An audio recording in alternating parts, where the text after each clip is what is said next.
Novels for ever میں خوش آمدید۔ ناول رقص محبت جس کی رائٹر ہے تانیہ طاہر، اس کی آج لاسٹ ایپیسوڈ ہے اور ہوپ سو کہ آپ لوگوں کو تھرو آؤٹ جرنی پسند آئی ہوگی رقص محبت کی۔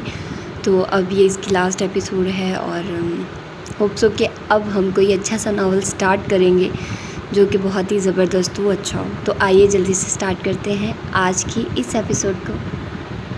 ریاض صاحب سکندر کی طرف بڑھے مگر سکندر ان کے قدم خود تک پہنچنے سے پہلے ہی وہاں سے چلا گیا۔ اچھی بھلی خوشیوں میں کوئی نہ کوئی خلل ضرور پیدا ہوتا تھا۔ ریاض صاحب وہیں کھڑے رہ گئے۔ ان کی ہمت نہ ہوئی کہ وہ اپنی بیگم کی طرف بڑھ پاتے جو بیٹے کے جانے کے بعد خود بھی چلی گئی تھی۔ وہاں ان کے پاس صرف مشال تھی۔ بابا آپ فکر نہ کریں، سب ٹھیک ہو جائے گا، وہ بولی اور مسکرا کر ان کی طرف بڑھی۔ مجھے یہاں نہیں آنا چاہیے تھا، انہوں نے کہا تو مشال نے ان کے ہاتھ تھام لیے۔ آپ نہیں جانتے میں یہاں آپ کو دیکھ کر کتنا خوش ہوں، وہ ڈپڈپاتی نظروں سے انہیں دیکھنے لگی جبکہ انہوں نے بیٹی کی پیشانی چوم لی۔ اور مشال پھولے نہیں سمائی تھی، وہ اپنے باپ سے بہت محبت کرتی تھی اور اس کے آگے اسے کچھ نہیں چاہیے تھا۔ اس نے سوال نہیں کیا تھا ان سے کہ اس نے ان کی ماں کو کیوں چھوڑا یا اس کی ماں کہاں ہے۔ وہ انہیں لے کر گیسٹ روم کی جانب بڑھی۔ وہ یہاں رہتے، اس کے پاس رہتے تو وہ سب جان جاتی، تبھی اس نے کچھ نہیں پوچھا اور وہ اندر ان کے ساتھ آ گئی جبکہ ریاض صاحب بالکل خاموش تھے۔ وہ آج یہاں سب ہار کر آ گئے تھے۔ انہوں نے کس کس کے ساتھ کتنا برا کیا اور قدرت نے انہیں اسی سزا دی کہ وہ اپنا آخری وقت اپنا میں گزارنے کے لیے بے چین ہو گئے۔ انہیں ایڈز ہو چکا تھا اور اس کی وجہ سے وہ بے حد کمزور بھی دکھائی دے رہے تھے۔ مشال کی ان کی طرف بڑھی، ان کی سانس کافی بھاری ہو رہی تھی۔ بابا آپ ٹھیک ہے نا، اس نے پوچھا۔ ہاں میں ٹھیک ہوں، وہ ہلکا سا مسکرا دیے۔ مشال بھی مسکرا دی، پھر سے ان کے پاس بیٹھ گئی۔ بابا آپ کچھ کھائیں گے، اس نے پوچھا۔ نہیں لمبا سفر تھا، تھک گیا ہوں، کچھ دیر آرام کروں گا۔ بابا نظر نہیں آ رہے، انہوں نے پوچھا تو مشال ایک دم خاموش ہو گئی۔ وہ انہیں ابھی کچھ بتانا نہیں چاہتی تھی۔ آپ ریسٹ کریں، بعد میں سب سے مل لیجیے گا، اس نے کہا تو اپنی طبیعت کی وجہ سے ریاض صاحب بھی لیٹ گئے۔ مشال انہیں کچھ ضرورت کی چیزیں دے کر باہر آ گئی اور سیدھا اپنے روم میں گئی تھی۔ سب سے پہلے وہاج ادھر سے ادھر چکر کاٹ رہا تھا جیسے بے حد بے چین ہو، جیسے سکون نہ ہو۔ اس نے وہاج کی طرف دیکھا، وہاج کی بھی نگاہ اس سے جا ملی۔ یہ صرف تم جس کی وجہ سے میں اس آدمی کو یہاں ایک لمحہ بھی برداشت نہیں کر سکتا ہوں مشال، وہ اس قابل نہیں ہے۔ اس آدمی نے تمہاری ماں کو چھوڑ دیا، طلاق دے دی اسے۔ ٹھیک ہے وہ ویسٹرن وومن تھی، اس نے دوسری شادی کر لی، مگر بڑی امی کا کیا؟ ایک بار بھی اس آدمی نے ان کے بارے میں نہیں سوچا، دادا جان کا نہیں سوچا، میرے بابا کا نہیں سوچا، اور تم مجھے یہ کہہ رہی ہو میں اسے یہاں رکھوں؟ یہاں آ گیا ہے وہ اور ہمیں لوٹ کر چلا جائے گا۔ میرے ہاتھوں کی طرف دیکھو، یہ سب بنانے میں میں نے اپنا بہت وقت گھسا دیا ہے مشال، میں کسی کے بھی حوالے نہیں کر سکتا اب، وہ زور زور سے بول رہا تھا۔ مشال اس کے نزدیک آئی اور اس کے سینے سے لگ گئی۔ وہاج کے دل کی دھڑکن میں ویسا ہی شور تھا جیسا شور وہ اس کے سامنے کھڑا اس وقت کر رہا تھا۔ میرے لیے، اس نے آہستگی سے کہا۔ مشال مت کہو مجھے وہ سب جو میں نہ کر سکوں، وہ بھڑکا۔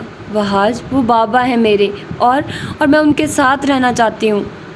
آج میری خواہش پوری ہوئی ہے، میں نہیں چاہتی اب وہ مجھ سے دور ہو جائیں، وہ ضد کرنے لگی۔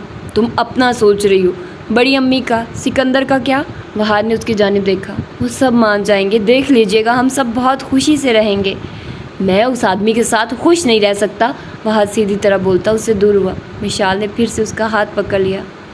میں خوش ہوں تب تو آپ خوش رہ سکتے ہیں نا، وہ بولا۔ وہاج بے چینی سے دانت پستا ہاتھ چھڑا گیا اس سے۔ یعنی یہاں بھی آپ اپنی من مانی ہی کریں گے؟ مشال کو بھی غصہ آنے لگا۔ نہیں کر رہا اپنی من مانی، جیو مرو یا زندہ رہو، تمہیں خوش رکھنا ہے مجھے اور میرے لیے تمہاری خوشی سب سے اہم ہے۔ اگر اس کے لیے وہ زہر کا پیالہ اپنے ہاتھ سے پلا رہی ہو تو ٹھیک ہے، پلا دو، مگر وہ بھڑک رہا تھا۔ مگر کچھ بھی الٹا سیدھا ہوا مشال، ذمہ دار تم ہوگی، وہ بولا۔ تو آپ میرے ساتھ نہیں ہوں گے اگر کچھ الٹا سیدھا ہو گیا؟ میری جان تبھی تو سمجھا رہا ہوں کہ مت کرو یہ بے وقوفی، اس آدمی کو نکالو، ہم سب اس کے بنا بھی خوش ہیں۔ وہ اس کے اپنے نزدیک بٹھا گیا۔ مجھے ان کے ساتھ رہنا ہے، مشال نے ضدی لہجے میں کہا۔ کاش دادا جان زندہ ہوتے، کم از کم کسی پر تو غصہ نکال پاتا میں، اس نے تپ کر سر جھٹکا۔ تو اتنی دیر سے چیخنے جا رہے ہیں، غصہ ہی تو نکال رہے ہیں؟ وہاں نے گھور کر دیکھا۔ تمہارے من کی پوری ہو رہی ہے، خوش رہو، وہ اس کے پاس سے اٹھ گیا۔ انداز میں ناراضگی تھی، بے چینی تھی، جیسے برداشت سے باہر ہو مگر اس کے لیے پھر بھی سہ رہا ہو۔ مشال مسکرا دی۔ ویسے انہیں ہوگا جیسے وہ سوچ رہا تھا اور وہ بابا کے ساتھ خوش رہتی۔ اور ضرور سکندر بھی بہت جلد ٹھیک ہو جاتا، اور اسے یقین تھا بڑی امی بھی۔ وہ باہر آ گئی، کھانے کی تیاری ہو رہی تھی، وہاں بڑی امی نہیں تھی، سکندر تو گھر سے ہی جا چکا تھا۔ تائی امی، بڑی امی کہاں ہیں؟ اس نے پہلی بار ان کے بارے میں پوچھا تھا۔ وہ اپنے کمرے میں ہی ہیں بیٹا، انہوں نے کہا، اور مشال سر ہلا کر ان کے پاس چلی گئی، جبکہ آہنگ اور نیال نے ایک دوسرے کی طرف جانب دیکھا۔ اچھا بھلا ماحول ایک بار پھر سے سرد ہو چکا تھا۔ آہنگ نے کچھ دیر میں التمش کو باہر جاتے دیکھا، وہ اس ٹائم بھی کچھ چپ چپ سا تھا۔ وہ وجہ جاننا تو چاہتی تھی مگر ہمت کیسے لاتی، اور دوسرا اور سب سے بڑا خوف اسے یہ تھا کہ وہ یہاں سے رخصت ہو کر کہیں نہیں جانا چاہتی تھی، مگر التمش کو روکنا بھی مشکل تھا، پھر وہ اس کی خوشی میں خوش ہو گئی تھی، باقی جو ہوتا وہ وقت بتاتا۔ دوسری طرف نہال سکندر کے غصے سے کچھ گھبرائی ہوئی تھی، وہ تو اسے خفگی لیے ہوئے تھے، مگر اب اس کے رویے پر وہ پریشان ہو گئی تھی۔ نہ جانے مشال اور بڑی امی کی کیا بات ہوتی کہ جانے گھر کا ماحول ٹھیک رہتا بھی یا نہیں، سب اسی کشمکش میں تھے۔ بڑی امی اپنے کمرے سے باہر کھانا کھانے آئی تھی، سب کے ساتھ معمول کی طرح۔ وہاج اور سارم بھی موجود تھے۔ التمش کھانا کھانے نہیں آیا تھا، وہاج نے سب کو روک دیا کہ اسے فورس نہ کرے۔ مشال ان سب میں سب سے زیادہ خوش تھی اور باقی سب بس چپ ہی تھے۔ بڑی امی، مجھے آپ سے بات کرنی ہے، وہاج نے انہیں پکارا۔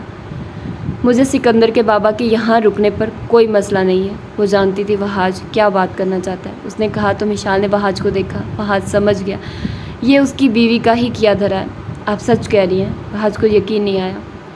ہاں، میں نہیں چاہتی میرے گھر کا ماحول خراب ہو، ان کا یہاں ہونا نہ ہونا میرے لیے برابر ہے، تو کسی کو میری وجہ سے فکر مند ہونے کی ضرورت نہیں ہے۔ میرے بچے خوش تو میں خوش۔ وہ مسکرائی۔ وہاج کو لگا اس کے سر سے کافی بڑا بوجھ اترا ہے۔ ہاں، انہوں نے یہ اپنے اندر بہت کچھ چھپا لیا تھا صرف اپنے بچوں کے لیے، اور اتنے عرصے ان کے بنا رہنے کے بعد ان کے احساسات ان کے لیے اب مر گئے تھے۔ تبھی انہیں آنکھوں کے سامنے دیکھنے کے بعد انہیں کچھ محسوس نہیں ہوا تو وہ کس بات کا اختلاف کرتی، مگر انہیں سکندر کی فکر تھی۔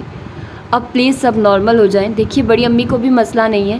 مشال بچوں کی طرح ایکسائٹیڈ تھی اور چاہتی تھی بس ایک دن سب اس کے باپ کو قبول کر لیں۔ مشال، وہاج نے اسے ٹوکا، کھانا کھاؤ کیا؟ آج تمہیں بھوک نہیں لگ رہی؟ وہ بولا، لگ رہی ہے مگر مجھے۔ تم کھانا کھاؤ، اس نے ضبط سے کہا تو وہ چپ ہو کر بیٹھ گئے۔ باقی کوئی نہیں بولا تھا، خاموشی سے کھانا کھایا گیا اور اس کے بعد سب اپنے کمروں میں چلے گئے۔ کسی نے کسی سے کوئی بات نہیں کی تھی، سب سکندر کے منتظر تھے جو رات گئے گھر لوٹا تھا۔ مشال ہی اس کے انتظار میں بیٹھی تھی۔ ریاض صاحب باہر نہیں آئے تھے، شاید شرمندگی کے سبب، اور ہاں وہ خود کو اس قابل نہیں سمجھتے تھے کہ وہ ان کا سامنا کرتے، مگر وہ اپنا آخری وقت کیسے تنہا گزارتے۔ آج اپنوں کی یاد ستائی تھی اور وہ زمانے جن میں اپنوں کو ان کی ضرورت تھی وہ بھول کر بھی واپس نہیں لوٹے تھے، اور سب کو یہی شکوہ تو تھا، اور کیسے برسوں کے شکوے کو لمحوں میں سب نکال دیتے۔ کہاں تھے تم؟ مشال نے اٹھتے ہوئے اس سے پوچھا۔ وہ تھک گئی تھی آج سارا دن سب کو اس بات پر قائل کرتے کرتے۔ جہنم میں، تم بھی چلو ساتھ، وہ چڑھ کر بولا۔ تم جانتے ہو بڑی امی کتنا پریشان تھی تمہارے لیے۔ مشال، مجھے فی الحال کسی سے بات نہیں کرنی۔ سکندر، وہ ہمارے بابا ہیں۔ بکواس، سب بات بکواس ہے یہ، وہ بھڑکا۔ جب ان کے لمس کی مجھے ضرورت تھی تب کہاں تھے وہ؟ جب سب کے باپ تھے سوائے میرے باپ کے، کہاں تھے وہ؟ آج میں شادی کے قابل ہو گیا تب اچانک وہ لوٹ آئے اور تم چاہتی ہو چند گھنٹوں میں انہیں تسلیم کر لوں؟ نہیں، میں یہ نہیں کہہ رہی، مگر میں جانتی ہوں تم ان سے بہت محبت کرتے ہو، اور تمہاری آنکھیں کہتی تھی میری طرح تم بھی ان کے منتظر تھے، لیکن مجھے انہیں اپنے سامنے دیکھ کر کوئی خوشی نہیں ہوئی۔ میری ماں کو تکلیف ہو رہی ہوگی ان کی موجودگی سے، تم کیسے اتنی خود غرض ہو سکتی ہو؟ سکندر نے مشال کو گھورا۔ کسی کو کوئی تکلیف نہیں ہے، انہیں تمہاری فکر ہے بس۔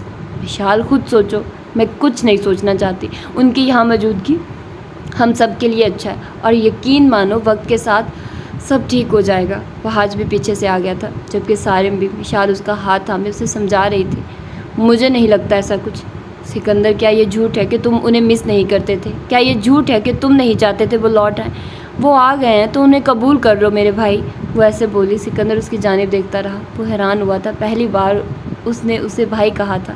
سکندر پھیکا سانس دیا۔ تم غلط کر رہی ہو مشال، وہ اعتبار کے قابل نہیں۔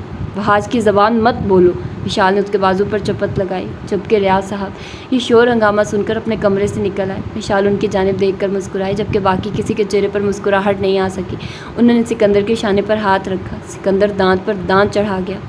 میں ریسٹ کرنا چاہتا ہوں، وہ کہہ کر وہاں سے چلا گیا۔ مشال نے گہرا سانس بھرا۔ پیچھے سے وہاج اور سارم بھی جا چکے تھے۔ مشال کو ان سب کو منانا مشکل لگا، مگر ناممکن نہیں۔ اگلی صبح سب ناشتے کی ٹیبل پر حسب معمول اکٹھے ہوئے تھے۔ عجلت تھی سب کو اپنے اپنے کام پر جانے کی۔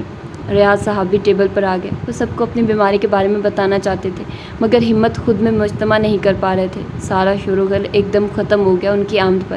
وہاں سر جھکائے بنا ان کی طرف دیکھے ناشتہ کرنے لگا۔ کل سے اس کی بیوی اپنے باپ کی فکر میں لگی ہوئی تھی، اپنے شوہر کی پرواہ کیے بنا وہ بیٹھ گئے۔ سکندر بھی سر جھکائے کھا رہا تھا۔ التمش موجود نہیں تھا اور اس کی فکر سب کو ہی تھی کہ کیا ہوا ہے۔ مشال انہیں ناشتہ دینے لگی۔ رک جاؤ بیٹا، میں سب سے ایک بات کرنا چاہتا ہوں۔ ریاض صاحب ادھر ادھر دیکھ رہے تھے، انہیں اپنے بابا جان کہیں نہیں دکھائی دی۔ بابا جان کہاں ہیں؟ وہ بولے۔ مشال کا چہرہ سا اتر گیا۔ 3 ماہ پہلے وفات ہو گئی ان کی، بہار نے ذرا کڑوے تیوروں سے کہا۔ ریاض صاحب کا منہ کھلا کا کھلا رہ گیا۔ کیا؟ وہ حیرانگی سے اس کی طرف دیکھنے لگے۔ بہار نے سر جھٹکا۔ ایسے انسان کو کسی کے جینے اور مرنے سے فرق نہیں پڑنا چاہیے جو جیتے جی انہیں خوشیاں نہیں دے سکا۔ سارم بھی اپنی تلخی چھپا نہیں پایا۔ ریاض صاحب کی آنکھیں بھیگ گئی۔ مجھے بتایا نہیں، بھیگے لہجے سے بولے۔ آپ کہاں ہیں؟ کہاں نہیں؟ یہ کس سے شادی کر رہے ہیں، کس سے نہیں؟ کیا یہ سب ہمیں بتا کر کیا تھا؟ سکندر اکھڑا۔ ریاض صاحب خاموش ہو گئے۔ مشال بھی کچھ کہہ نہیں سکی۔ ان سب کے انداز بھلے سے کڑوے تھے مگر سچ ہی کہہ رہے تھے وہ۔ ریاض صاحب نے کچھ دیر سر جھکائے رکھا۔ ان کی آنکھ سے آنسو نکل کر ان کے ہاتھوں پر گر گیا۔ سب انہیں دیکھ رہے تھے۔ کیا یہ سچ تھا کہ وہ واقعی اتنے غمگین اور دکھی تھے یا بس ڈرامہ کر رہے تھے؟ مشال نے ان کے شانے پر ہاتھ رکھا۔ وہ بیٹی تھی ان کی، اور بیٹیوں کے دل باپ کے لیے بے حد نرم ہوتے ہیں۔ کوئی ان کے ساتھ ہوتا یا نہیں، وہ ان کے ساتھ تھی۔ خفگی سے سب کو دیکھ کر اس نے اپنے بابا کا چہرہ اوپر کیا۔ آپ کو پتہ ہے دادا جان آپ کی بیٹی سے ان سب میں سب سے زیادہ پیار کرتے تھے، وہ انہیں بتانے لگی۔ ریاض صاحب ہلکا سا مسکرا دیے۔ مگر میں ان کا حق ادا نہیں کر سکا، وہ شرمندگی سے بولے۔ مشال کچھ نہیں کہہ سکی مگر اسے دکھ ہو رہا تھا۔ اس کا باپ رو رہا تھا اور وہ سب کچھ نہیں کہہ رہے تھے۔ انہوں نے اپنے آنسو صاف کیا اور سر اٹھایا۔ سکندر اور بہار اٹھنے لگے تھے۔ مجھے آپ لوگوں کو کچھ بتانا ہے، وہ مدھم آواز میں بولے۔ سبھی موجود تھے، سن رہے تھے۔ ریاض صاحب نے پھر سے توقف لیا۔ مجھے ایڈز ہے اور شاید زندگی کے دن بہت کم ہے میرے پاس۔ شاید کوئی اگر ناشتے کا لقمہ لے بھی رہا تھا، اس کا لقمہ وہیں چھوٹ گیا۔ سکندر سٹل رہ گیا۔ وہ ہاتھ جو چیئر پیچھے کر رہا تھا ویسے ہی رہ گیا۔ مشال بھی دنگ نظروں سے باپ کو دیکھنے لگی۔ میرے پاس زیادہ وقت نہیں اور میں یہ تھوڑا سا وقت، اپنی زندگی کا وقت شاید اپنوں کے ساتھ گزارنا چاہتا تھا۔ بہت عرصے سے لوٹنا چاہتا تھا مگر شرمندگی نے لوٹنے نہیں دیا۔ پھر بابا جان نے بھی آخری بار کہہ دیا اپنی شکل کبھی مت دکھانا، اور میری شکل دیکھے بنا ہی چلے گئے۔ مگر میں خود بہت جلد ان کے پاس چلا جاؤں گا۔ میں آپ سب سے ہاتھ جوڑ کر معافی مانگنا چاہتا ہوں۔ جانتا ہوں کبھی کوئی خوشی میرے سے منسلک آپ لوگوں کو نہیں ملی، مگر ایک بیمار بوڑھے اور لاچار شخص کی معافی کو قبول کر لیں، شاید میری تکلیف کچھ کم ہو جائے۔ وہ سرخ نظروں سے سب کو دیکھ رہے تھے۔ بابا، مشال نے ان کے ہاتھ تھام لیے۔ ایسے مت کہیں، آپ کو کچھ نہیں ہوگا۔ وہ رونے لگی، اس کی سانسیں پھولنے لگی تھی۔ اس کی حالت کی وجہ سے نور اور آہنگ اس کی جانب بڑھی۔ بھابھی آپ کی طبیعت خراب ہو جائے گی۔ نہیں بابا، آپ کو کچھ نہیں ہوگا، ہم آپ کا علاج کرائیں گے، آپ ٹھیک ہو جائیں گے، وہ روتے ہوئے بول رہی تھی۔ ریاض صاحب نے اسے سینے سے لگا لیا۔ مجھے معاف کر دو بیٹا، انہوں نے مشال سے کہا۔ میں آپ سے ناراض نہیں ہوں، وہ روتے ہوئے بولی تھی۔ ریاض صاحب نے سکندر کی طرف دیکھا جو سرخ نظروں سے انہیں دیکھتا ہوا ان کے نزدیک آیا تھا۔ یہ سب ڈرامہ کر رہے ہیں نا؟ ریاض صاحب بھی اٹھ کھڑے ہوئے۔ وہ ان کے قد کو پہنچا ہوا تھا جب وہ چھوڑ کر گئے تھے۔ وہ چلنا بھی نہیں جانتا تھا اور ان آنکھوں میں دیکھے سوال کر رہا تھا۔ وہ پھیکا سانس دیے۔ کچھ نہیں ہوگا آپ کو، ایسے کیسے آپ چلے جائیں گے مجھے چھوڑ کر؟ اور کس نے کہا ہے آپ کے پاس وقت کم ہے؟ ایسا کچھ نہیں ہوگا، میں علاج کرواؤں گا آپ کا، آپ کو کہیں نہیں جانے دوں گا، وہ انہیں سینے سے لگائے بیٹھی آنکھوں سے بول رہا تھا۔ ریاض صاحب مرد ہونے کے باوجود بری طرح رو دیے۔ میں اس قابل نہیں بیٹا، میں نے اس بیماری کو اپنی سزا سمجھ کر قبول کر لیا ہے، وہ بولے، اور سکندر نے انہیں مزید خود میں بھینچ لیا، جیسے ان کے کھونے کے خوف سے وہ ڈر گیا ہو۔ وہ ان سے لڑنا چاہتا تھا، الجھنا چاہتا تھا، باتیں سنانا چاہتا تھا، مگر اس بات نے اسے کچھ کرنے کی مہلت نہیں دی۔ کچھ نہیں ہوگا آپ کو، وہ پھر سے بولا۔ مجھے معاف بابا، سکندر نے ہماری بچپن کی خواہش پوری کی تھی، پھر پھیکا سانس دیا۔